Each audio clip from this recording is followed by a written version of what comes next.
Good afternoon. Hello, everyone. Welcome to day 7. Yeah, I can't believe it. It's already day 7 of our 14-day Healthy Mind Challenge, and I'm so excited to be here with you today. I hope that you have enjoyed the sessions thus far. I know that you have worked with colleagues of mine, Rafilwe, you've worked with Mark. We did a few sessions at the beginning of this challenge, and I really hope that you are embracing it, that you are taking some things out of it that you can use, and that you are feeling like this mind is getting a little healthier. A reminder again that we spoke on the first day, and I said one of my favorite quotes is from a guy called Zig Ziglar.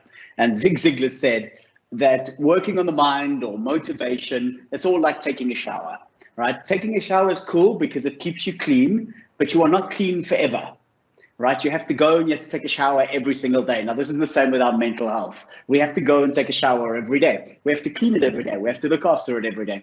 We have to work with it every day. And this is what we're doing here. The tools and the practices and some of the knowledge to be able to hopefully help you to get to a point where you are feeling like you have a healthier mind and we are coping.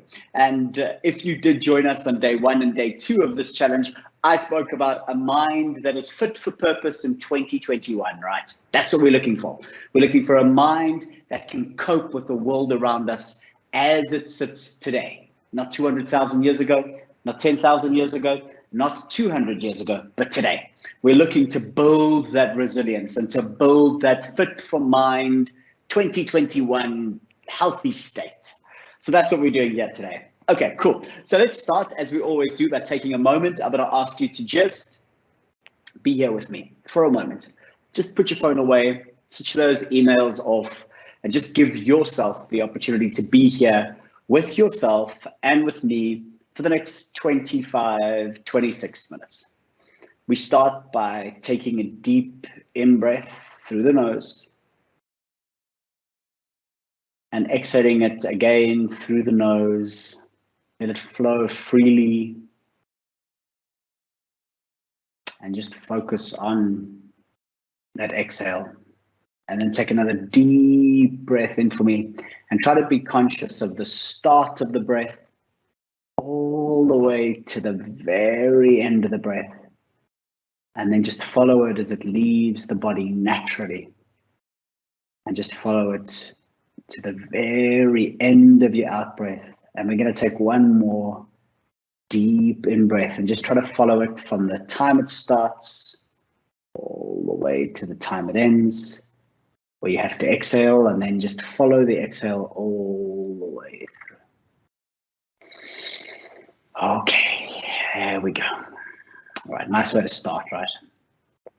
We are here, we are ready, and we are building a mind that is fit for purpose in 2021. So today is a really, really interesting topic, and it actually starts our next 7 days. So our next 7 days are really, really going to focus on stress. This idea of stress, where it comes from, the science of stress, some of the causes of our stresses, what stresses look like in our lives, and how we can begin to become more resilient to these 2021 stresses. So stress is a really interesting thing. It's the body's biological response to overcoming challenging situations. That's it. Everybody else wants to give you another definition of what stress could be, and you can go look it up and you'll find all of these things. But what it really is, it's the body's biological response to overcoming challenging situations and adapting to those situations. So let me explain it to you as simply as I could. And just so you know, I'm kind of really simplifying this, okay? But this is our body's incredible way of protecting us from threats and challenges. So I want you to imagine again that we are about to get attacked by a lion. Okay, just bear with me. I know that we're in 2021, but just bear with me. Okay, we're going to get attacked by a lion. So we're walking and there is a lion. Now, I haven't said that we have consciously looked and registered that there's a lion. I've just said that there's a lion and that our eyes have kind of caught the fact that there's a lion. Okay, this is important because as soon as this happens, there is a little part of the brain. It's called the amygdala. It's about a hazelnut size. You've got 2 of them on each side of the hemisphere. This sends a distress signal to the command center of the brain. And the command center of the brain is the hypothalamus. And the hypothalamus is alerted to the fact that there is a lion on the hunt and we might be in danger. And as soon as that happens, the hypothalamus goes and pushes the emergency button. Okay, so it activates stress. So quickly you can imagine hypothalamus running, hitting the stress button. Okay, and what this is the adrenal glands are asked to produce hormones and neurochemicals, adrenaline and noradrenaline immediately. And you get an injection of the stuff 300 to 500 fold that enters your body and that puts your body into the performance zone. And at this moment, amazing things happen in your body. First of all, your senses heighten immediately. Then your heart rate begins to increase, pumping more blood throughout your body. Your respiration and your blood pressure increases. Energy reserves are liberated from the bloodstream. Your immune system is launched into action, and we produce hormones, CRH and oxytocin. They made to help us resist pain and even give us this euphoric feeling. Now, this all happens, friends, before the visual center of the brain has had the ability to fully process that there is a lion. It happens within a split of a split second. Okay, don't quote me on that. I don't know if it's a split of a split second, but you know what I mean, right? It happens before you are even conscious of the fact that there is a lion and the lion is trying to kill me. Your visual center has seen the lion. It sent the distress signal to the amygdala. The amygdala has sent the distress signal to the hypothalamus. It's injected you with these hormones and you have become a superhuman. You are now ready to fight or flight. You are at your optimal performance at that moment. So we then have two choices. We can either try to outrun Mr. Lion or we can be prepared to fight Mr. Lion, right? And this is what we call the first wave of stress. And within 3 minutes, it is at its fully functional, most optional, and this effect can last for about an hour afterwards.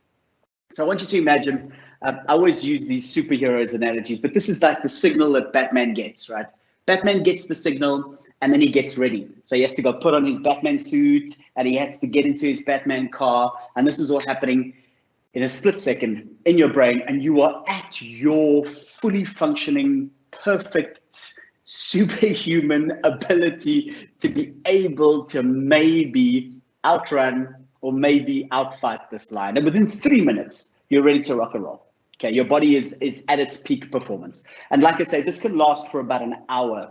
And this is the first phase of stress. This is what's happening in the body. Now, during this, the body is an amazing thing because the hypothalamus kicks into the second mode. So it's hit the emergency button. It's let everything sort of do its thing. And then it hits the second button. And this button is there to protect you. And this is what it does. It's really, really interesting. It sends a signal to the pituitary gland. This is the master gland of the body. And it says to it, please release a hormone called ACTH, which in turn tells the adrenal glands to secrete copious amounts of cortisol into the body. Now, cortisol is amazing because let's just say you and the lion, you have to start this fight. Okay, so you and the lion start and the lion gets a few good punches in, okay, a few good scratches, a few little bites, but anyway, you manage to fight the lion off and off it runs. Now, the body already knows that it has to start beginning to think about healing itself from the scratches and from the bites. And so it initiates what's called the recovery zone. It initiates the recovery button. So it's pushed the emergency button and then it goes and it pushes the recovery button. And these elevated cortisol levels, they are incredible. They enhance your immune system function, regularity, stabilization, and responsiveness. They alter metabolic blood sugar levels. They maintain blood pressure and blood volumes. And all of these things start to happen at around 15 minutes. So this is phase 2 at around 15 minutes, and it peaks at about 40 minutes, and then it lasts for around 80 minutes after that.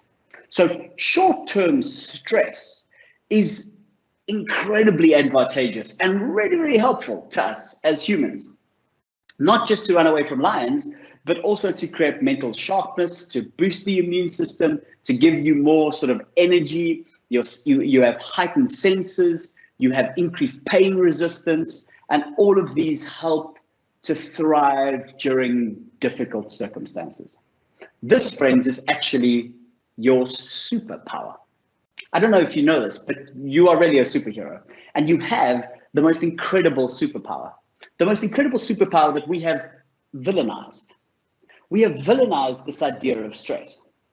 We have said that stress is evil, that stress is bad for us, that stress is the root of all of our problems. And that's not the truth. That's not the truth at all. We get this incredible superpower. However, and I know I'm going to mess this up, but with great power comes great responsibility, friends. You see, you can't abuse the superpower. We can't activate the superpower too frequently or for too long. And if we break these rules of the superpower, this is when our system begins to shut down and we begin to compromise our well-being, mental, emotional, and physical. So there is a fundamental difference between stress and chronic stress.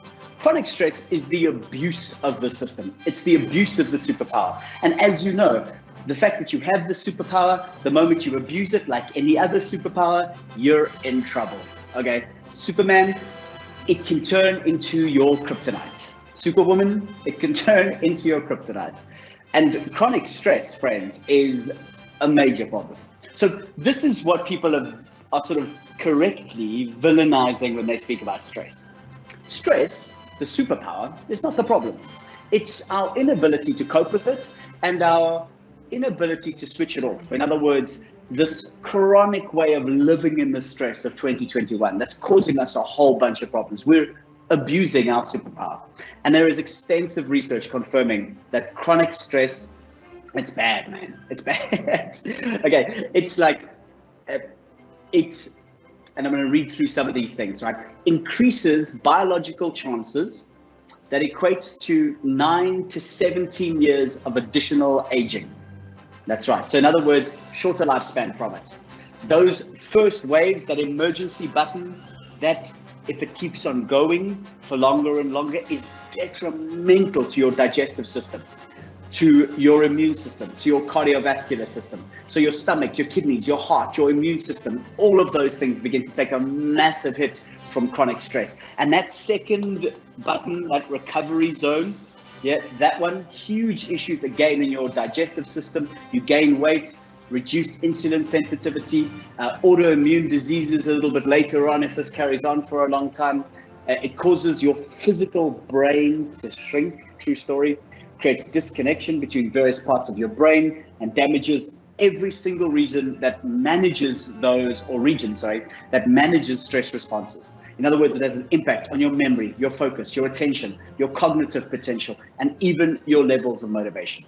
Okay, so let's switch off Superman in the background there, because the moment you begin to abuse this superpower that you have, you really, really begin to suffer. I think there are so many studies that you've read before, and I suppose that you've heard of, or that you've physically felt yourself, right? That stress is really causing us major issues. But when I say stress, I want to reiterate, it's chronic stress that we have a problem with. It's not this superpower. And we've got to learn to use this superpower. Think about some of the most difficult times in your life. Some of the things that where you've really struggled to achieve something. And by difficult, I don't mean something abusive. I mean a hurdle that you've had to overcome to greatness. Okay, a difficult problem to solve at work.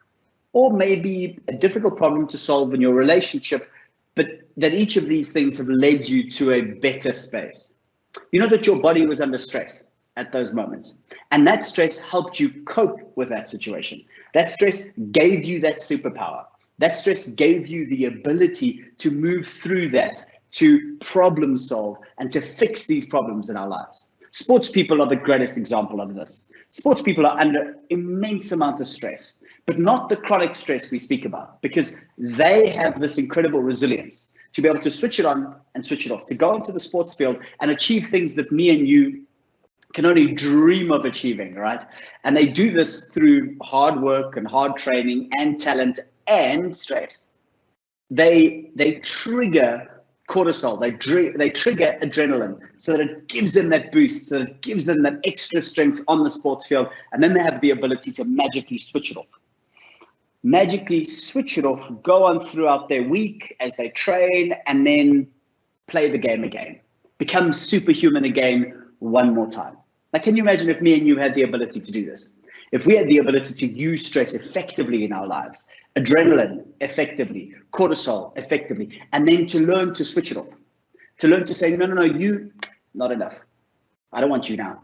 I want you now. Yes, it's time. Come with me. We have something that we have to solve. I need all of those good juices to start kicking in. I need my senses to be heightened. I need my heart rate to increase. I need my blood to be pumping throughout my body. I need my respiration to increase. I need my energy levels to just, boom through my body. My immune system launch into attack. I need those good feeling, what were they? The CRH and the oxytocin that reduces pain and that gives you that euphoric feeling. I need all of those right now. So come with me.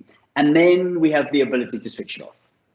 Now, the problem is me and you, we don't have the ability to switch it off. Let's talk about this. Stress and chronic stress is on the rise. 48% of people in the developed world have said that they have chronic stress levels that equate to a time of about, wait for this, 5 years of stressful situations, friend. 5 years. That's chronic stress. As many as 73% of Americans have said that they've experienced psychological issues due to chronic stress. In the UK, 12.5 million working days in the year are lost each year due to stress, depression, and anxiety. Of all the working days lost in the UK, 49% are attributed to chronic stress. You know that it's about to get worse too. According to the American Psychological Association, listen to this, 91% of individuals between the ages of 18 and 21 say that they experience chronic stress. 91% of 18 to 21-year-olds. Can you imagine what this is going to do to their immune systems? If we think that we've had a pandemic now, can you imagine what's going to happen in 5-6 years where these young people are growing up in such stressful environments that have the inability to switch it on and switch it off and use it effectively? Can you imagine what it's doing to their autoimmune system? I don't want to know what's going to happen in 5, 6, 7 years' time, but I know that we have a problem. And I know that me and you are experiencing exactly the same thing, right? That we're looking at this and we're going, jeez, I don't know if I can cope with this stress. It feels chronic, right? It feels like it's full on all the time. And so over the next 7 days, me and you are going to explore ways in which we can switch it on and switch it off. Now, it's not that simple, right? It's not just a little switch we can go and switch it on. Wait, I have a light over here. Switch it on, switch it off. There we go. We can't do that. But what we can begin to do is develop what we call a stress resilience. We can build what these elite sports people have. They have this ability to somehow cope with stress in very, very, very stressful situations effectively, to use it, and then they find ways to slowly sort of pan out during the week and then come back to the match, and they find different ways to do that. And so we're going to use some of their tools from their toolbox to be able to deal with the stress. And we are hopefully going to be able to use the superpower effectively and not to villainize it as we have. Stress, friends, is unavoidable. It's unavoidable. In the world that me and you live in, it might not be lions, but it's a whole lot more right now. You know that. We've just been through, and we are continuously dealing with a pandemic. We're dealing with things that I've never seen in my lifetime. And stress is unavoidable, but it's not the villain. It's the superhero. We paint it as a superhero. We paint it as the villain, but we need to start painting it as the superhero. So we're going to build and we're going to become stress resilient. Okay, that's our task. Good. I'm excited. We don't want it to become chronic.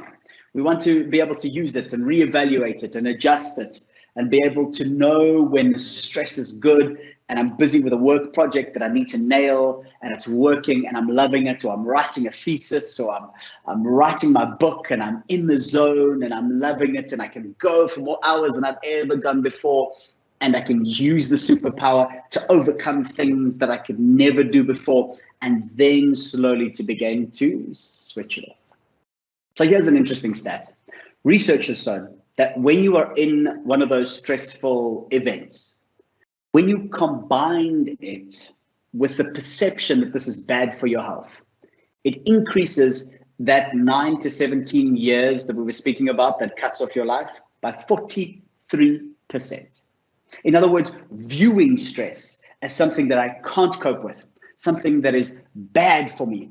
This is very bad for your heart. This is very bad for your cognitive abilities. This is very bad for your body in general. This is very bad for your brain. So the combination of the actual stress and then the way I'm thinking about the stress is making it even worse.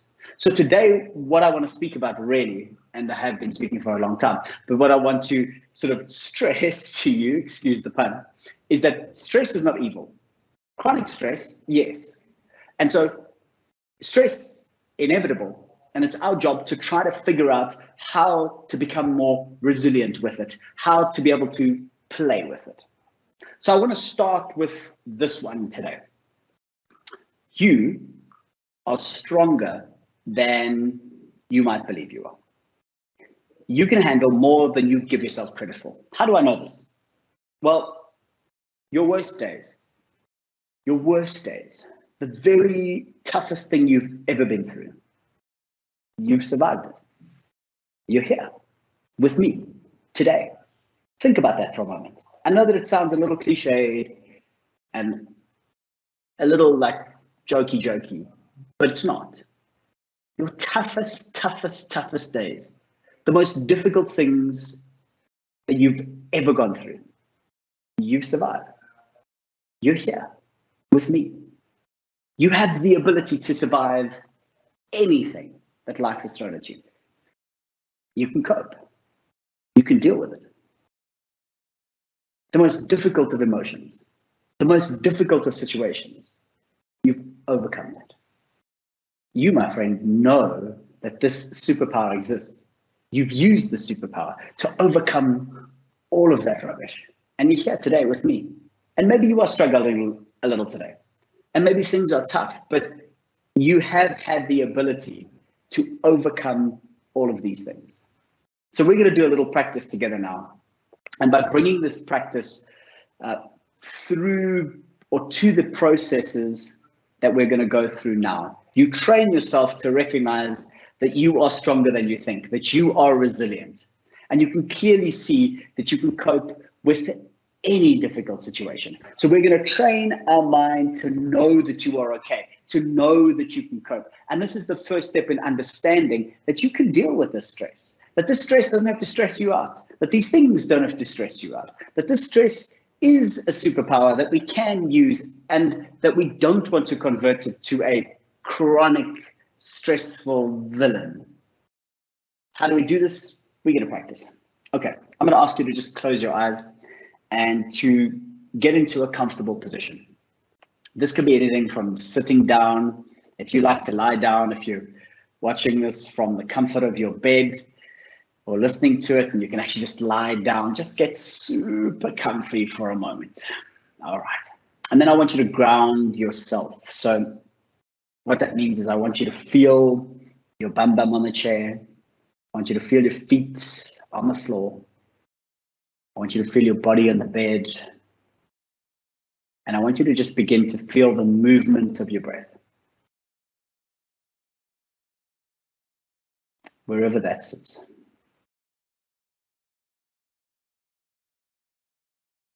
Okay. Now I want you to bring to mind a difficult emotion that you have experienced recently. I don't want you to indulge in the story, however. I just want you to focus on the feeling. So you could do this by tuning into your body first. Like, what does your body feel like when I ask you to bring up this emotion, now what you might have to do is you might have to go into the story a little bit and then disconnect from the story and feel it in your body. So take a difficult day, whatever difficult day it was. So I had a very good friend of mine who passed away from COVID. And so I use this, right? And I sit and I bring that up for a moment, and then I let go of the story and I try to feel where the emotion sits in my body.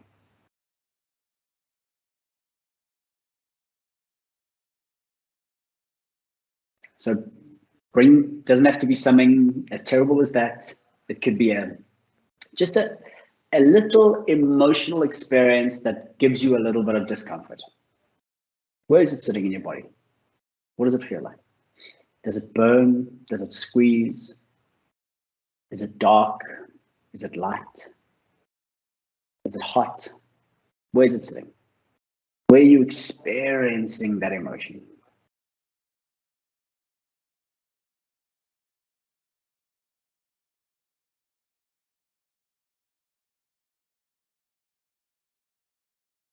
Now, feeling that emotion in your body, I want you to investigate your capacity to be with it. So what feels overwhelming or unmanageable for you? Ask yourself, are you able to handle this feeling in this moment? Continue as it is to tend to the bodily experience. Examine whether you are able to be present with it or not.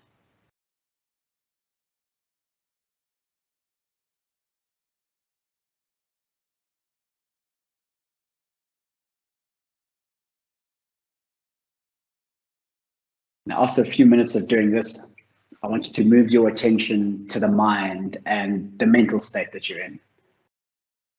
When this emotion that we spoke about is present, what is your mind doing? Notice the thoughts that are arising and the general feelings in the mind. Again, ask yourself if anything that's arising is too much for you to handle.